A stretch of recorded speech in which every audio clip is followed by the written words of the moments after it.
minha casa virtualmente desde Salvador o ex-presidente da Petrobras, o José Sérgio Gabrielli, no momento terrível da pandemia. A gente estava conversando antes, mas eu queria começar a perguntar sobre um outro assunto que é o da sua área de maior conhecimento, e é sobre um recente discurso do presidente Lula, que teve gigantesca repercussão, e a certa altura ele disse: cuidado vocês que estão comprando pedaços da Petrobras, que eu posso tomar de volta se eu for eleito, eventualmente, num governo que eu seja eleito ou que eu apoie.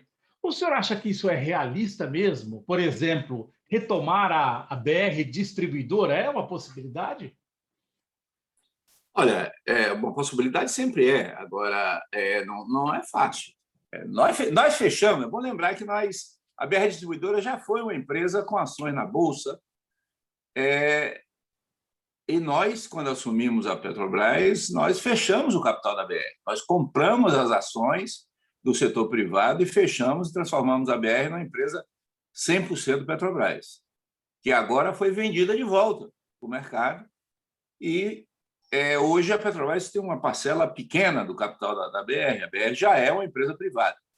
Agora, eu acho que o presidente Lula lembrou uma coisa importante, quer dizer, várias dessas operações estão sendo feitas em um momento talvez que não fosse o melhor momento para realizar qualquer desse tipo de operação, porque há uma crise geral da economia em função da pandemia, há uma indefinição, há uma imprecisão ou uma grande incerteza sobre o comportamento dos preços. As empresas internacionais elas estão se reposicionando por pressões de seus acionistas em termos de escolha de projetos para médio e longo prazo. Portanto, nesse momento, você fazer um programa agressivo de venda de ativos é, no mínimo, temeroso, se não destruidor de capital. Acho que o Lula levanta também outra questão que é importante, quer dizer, há vários juristas que levantam a hipótese, e é uma hipótese que eu não posso discutir porque eu não sou jurista, por exemplo, o Gilberto de Bercovitch, que há uma opção nacional que pode ser argumentada em termos de ilegitimidade e até de ilegalidade de certas dessas vendas, do ponto de vista puramente jurídico, do ponto de vista puramente do direito. Portanto, eu acho que a fala do Lula é uma fala de alerta. Quer dizer, os potenciais compradores têm que ficar alertas que um novo governo vai revisar todos esses contratos. Não há dúvida que esses contratos serão revisados. Se o resultado final vai ser tomar de volta ou não, vai depender um pouco do processo jurídico que ocorrer. O presidente Bolsonaro, recentemente, sob pressão de sua base, dos caminhoneiros principalmente, tirou impostos, o preço do diesel, da gasolina. Como é que o senhor vê essa decisão? Vai afetar realmente o preço ou é uma decisão só para tapar um buraco olhando para as eleições do ano que vem? Olha, se os preços internacionais se estabilizarem e se a taxa de câmbio se estabilizar, a utilização de cunha fiscal, a utilização de parte do preço que corresponde aos impostos, é um processo internacionalmente utilizado para ajustar preço doméstico de derivados. Agora, nada indica que os preços internacionais vão parar de crescer. Ao contrário, com o fim do inverno no hemisfério norte, vai haver um aumento da demanda de derivados, particularmente da demanda de gasolina nos Estados Unidos. Os preços futuros da gasolina apontam para crescimento, pelo menos até o terceiro trimestre de 2021. Os preços do petróleo também não apresentam nenhum sinal de arrefecimento da tendência de crescimento, apesar de que, nos últimos dias, ele parou de crescer na velocidade que vinha crescendo. E a taxa de câmbio brasileira também não apresenta sinais de que vai declinar, mesmo que o Copom aumente a taxa de juros, ainda que a menos que o Copom faça uma explosão de juros, faça um choque de juros, que é uma irresponsabilidade total com a economia que está completamente debilitada na UTI portanto, ele vai tirar o oxigênio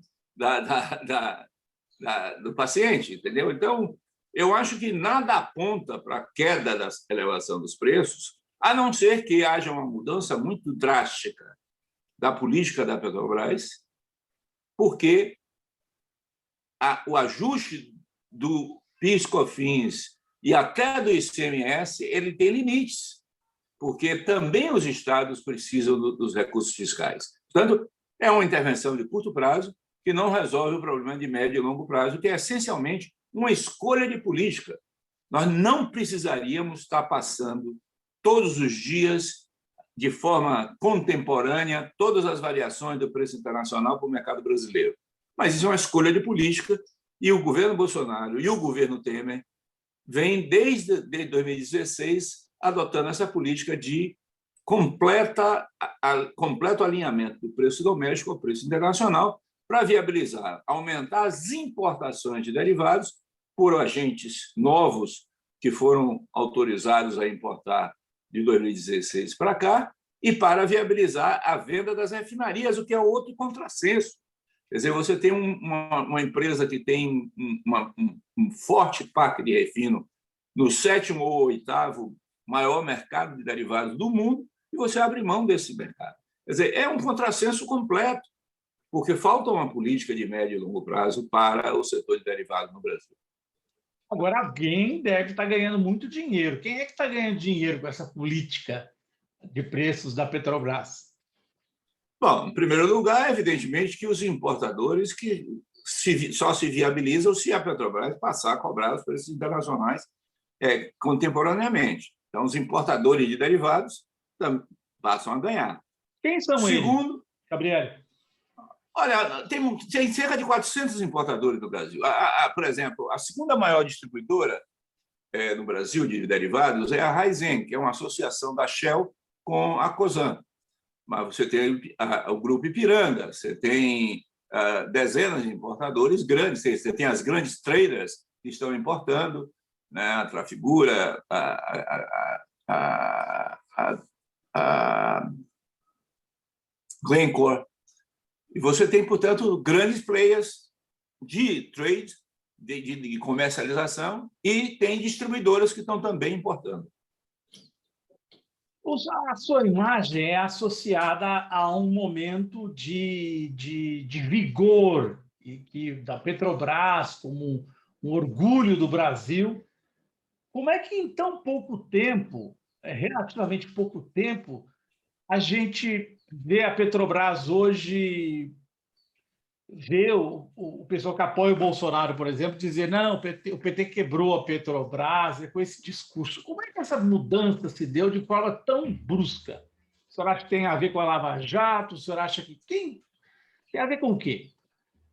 Olha, eu acho que houve um conjunto de forças que aconteceram, um conjunto de elementos que aconteceram num determinado momento, que levaram a uma mudança de posição da Petrobras.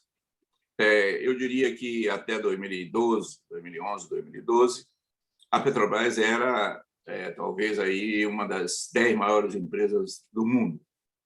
A Petrobras era, sem sombra de dúvida, a empresa que tinha mais perspectiva de crescimento na área de petróleo do mundo. A Petrobras era uma empresa que crescentemente era uma empresa de energia. Ela trabalhava com petróleo, trabalhava com biocombustíveis, trabalhava com fertilizantes, trabalhava com gás natural, produzia energia elétrica nas termoelétricas. Portanto, era uma empresa integrada do que nós chamamos do poço ao poste, né? Passando pelo posto de gasolina. Essa empresa ela começa a ter alguns problemas a partir de 2011, 2012. Quais são os problemas? O primeiro problema é o preço dos derivados. Evidentemente que, até aquele momento, nós tínhamos uma política de preços de derivados que não repassava inteiramente as variações para o mercado doméstico, e, apesar disso, a Petrobras teve os seus maiores lucros da história. Os maiores lucros da história da Petrobras ocorreram em 2008, 2009 e 2010. são os maiores lucros da história da Petrobras. Portanto, não é verdade dizer que você tem uma política de compensação, de suavização da variação dos preços, provoque necessariamente prejuízo para os acionistas. Mas aconteceu um fenômeno, digamos, positivo naquele momento, que é a economia brasileira estava crescendo. E toda vez que a economia brasileira, qualquer economia cresce, particularmente quando ela cresce, diminuindo a desigualdade e incluindo os mais pobres na economia de mercado, a demanda de derivados e a demanda de energia aumenta, mais do que proporcionalmente ao crescimento do PIB. E aí nós tivemos um grande crescimento da demanda de derivados no Brasil.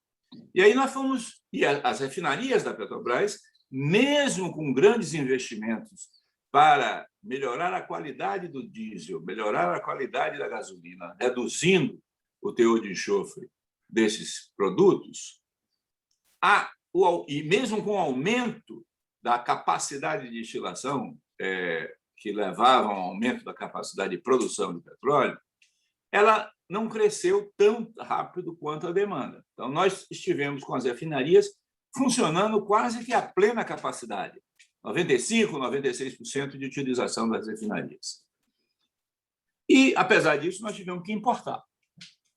Na medida que você tem que importar derivados, você traz para o preço doméstico o preço internacional. Não há dúvida que você importa a preço internacional, converte em moeda nacional e acrescenta os custos de internação desses derivados. A Petrobras fez isso, porém não repassou esses custos todos para o mercado interno, e aí ela começou a ter alguns problemas de caixa decorrentes dessa diferença em 2013 e 2014. Aí vem 3 fenômenos fora do controle da Petrobras. Primeiro fenômeno absolutamente dramático. Os preços do petróleo, que estavam em $107 o barril em dezembro de 2014, vão para $37 o barril em julho de 2015. Então, os preços do petróleo desabam por decisões cartelizadas ou oligopólicas da Arábia Saudita e da Rússia, que decidem encher o mercado de produto para baixar os preços e tirar os produtores de mais alto custo, que eram os produtores americanos.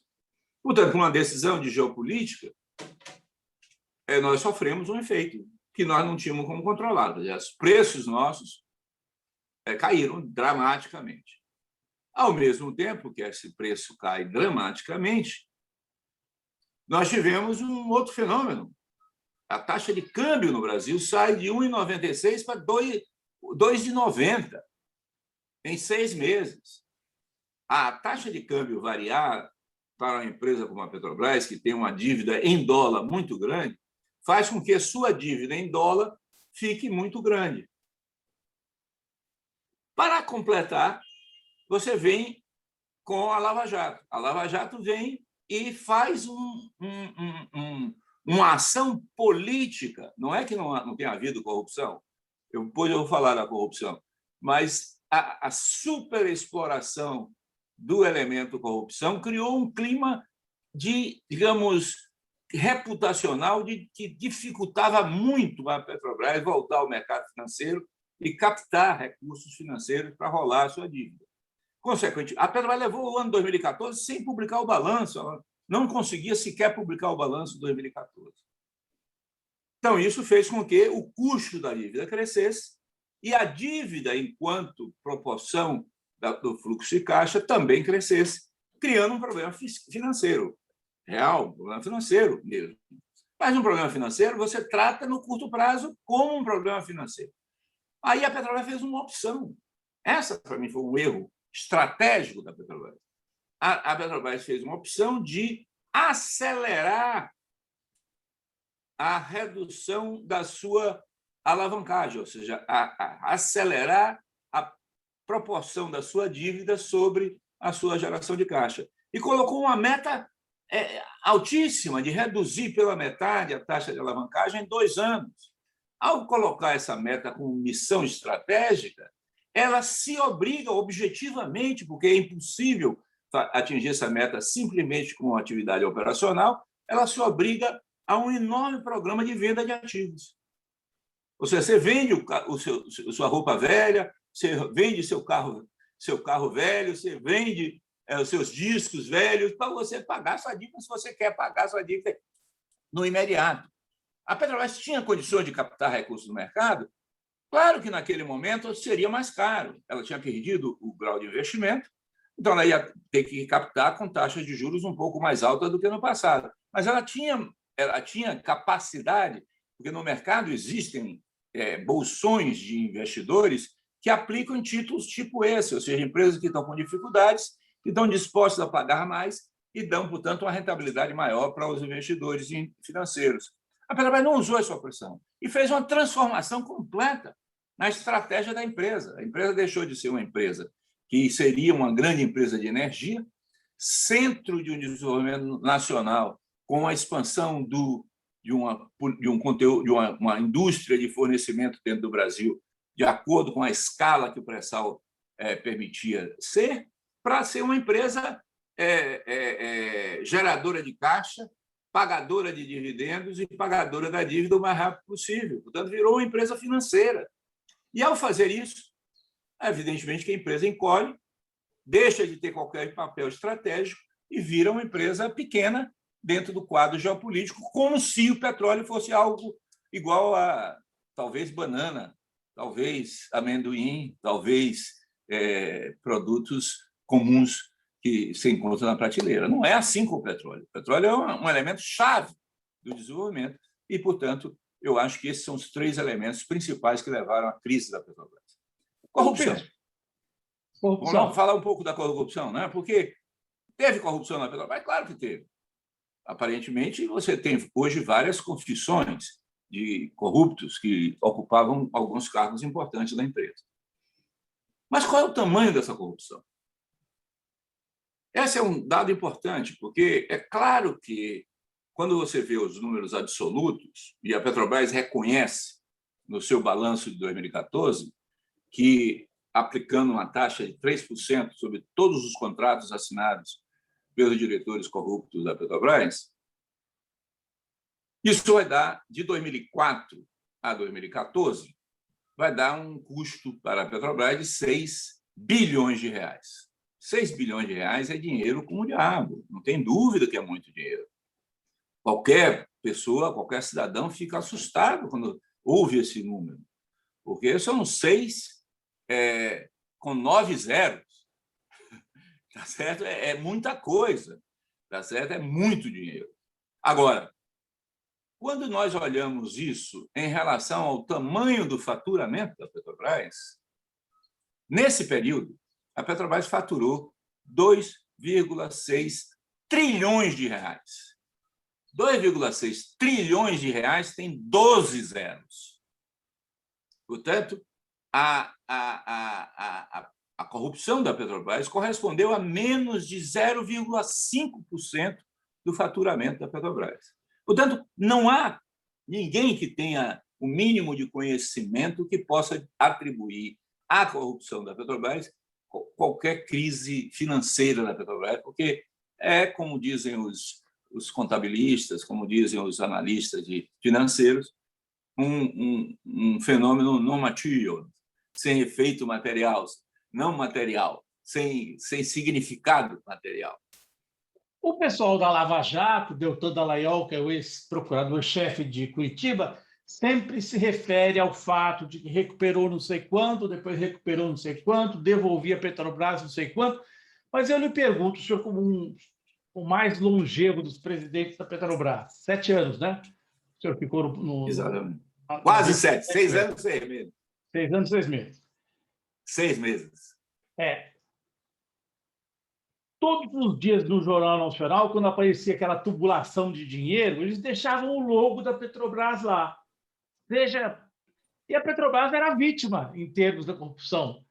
Quer dizer, eu tenho a impressão que o dano que foi feito pelo Jornal Nacional, por querer ou sem querer, por aquele loguinho ali, ligando diretamente a Petrobras à corrupção, não como vítima, isso é não tem preço. O preço de um anúncio no Jornal Nacional e era todo dia, aparecia o logo da Petrobras ali. Quer dizer, não tem dinheiro que essa Lava Jato tenha recuperado que seja capaz de pagar isso, essa destruição da imagem da empresa, né?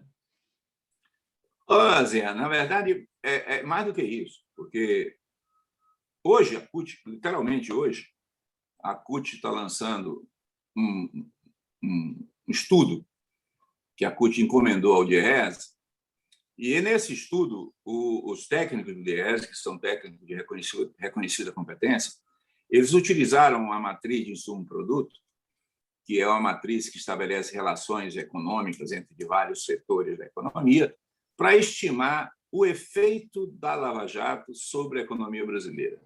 E os números são dramáticos. A Lava Jato deve ter provocado uma redução em torno de 2017, 18, 19, deve ter provocado uma redução aí em torno de 3% do PIB. Se você imaginar que, nesse período, nosso crescimento ficou abaixo de 1% na média dos últimos 5 anos, você vê o desastre que a Lava Jato provocou. Se você olhar em termos de postos de trabalho, esse estudo mostra um gigantesco, são 4,4 milhões de postos de trabalho que foram detonados pela Lava Jato, não só na Petrobras, mas em toda a cadeia da engenharia pesada brasileira, na indústria naval, etc. Se você olhar a redução dos investimentos, o investimento, você sabe que é o elemento dinâmico da economia. A economia, sem investimento, não há crescimento. Os investimentos foram reduzidos em cerca de 172 bilhões de reais. Portanto, os efeitos negativos na economia que a Lava Jato provocou são centenas de vezes maiores do que o recuperado. Tá certo? Portanto, é claro que você tem que combater a corrupção, mas você não pode, em nome de combater a corrupção, de um lado, usar métodos que são ilegais, como está cada vez mais evidente, inclusive pelo voto do ministro Gilmar Mendes e do ministro Lewandowski, mostrando as ilegalidades cometidas do ponto de vista do direito pela Lava Jato, não pode não somente usar métodos ilegais, nem tampouco destruir as empresas. Você tem que combater os corruptos. Ou seja, você tem que ter uma ação cirúrgica, policial, jurídica, com direitos, para atuar contra o corrupto e não para destruir as empresas. E o que aconteceu foi isso. Nós destruímos as empresas, destruímos os empregos e destruímos, portanto, a vida de muita gente nesse país. Os delatores, os corruptos se tornaram delatores, mantiveram parte do dinheiro e ficaram soltos. Com dinheiro que ajudaram a roubar. Tem uma história clássica, não sei se é verdadeira, de uma banda de rock sueca que foi para os Estados Unidos, e essa banda sueca tinha 5 membros. 2 desses membros fizeram um acordo com os mafiosos para transportar drogas de volta para a Suécia. E foram presos. O resultado é que eles fizeram uma delação premiada, os 2, que eram os traficantes, os criminosos, foram soltos, e os outros 3, que não tinham nada a ver com isso, ficaram 20 anos presos. É um pouco isso que a gente tem que observar. Deixa-me fazer as 2 últimas perguntas. A primeira é uma avaliação de que a venda das refinarias da Petrobras vai acabar criando monopólios regionais, que seriam os encarregados de fazer o preço da gasolina e do diesel regionalmente. O senhor acha que isso é uma possibilidade mesmo? Olha, o parque de refino brasileiro ele foi construído para ser complementar. Ou seja, as refinarias da Petrobras são gerenciadas como um todo. Você não otimiza cada refinaria individual, você otimiza o conjunto das refinarias para viabilizar, naquele conjunto de refinarias, dado um determinado tipo de corrente, ou seja, dado um determinado tipo de carga a ser processada, dado um determinado tipo de petróleo, você produzir a gasolina, o diesel, o GLP, os óleos lubrificantes, os óleos combustíveis, etc., que compõem um produto da refinaria. A refinaria é uma tecnologia que tem uma certa rigidez na estrutura de produto que ela produz depois de implantadas as unidades de processo. Tá certo? Você pode alterar as unidades de processo e, portanto, você, ao alterar as unidades de processo, você tende a ter estruturas de composição de produto diferenciadas.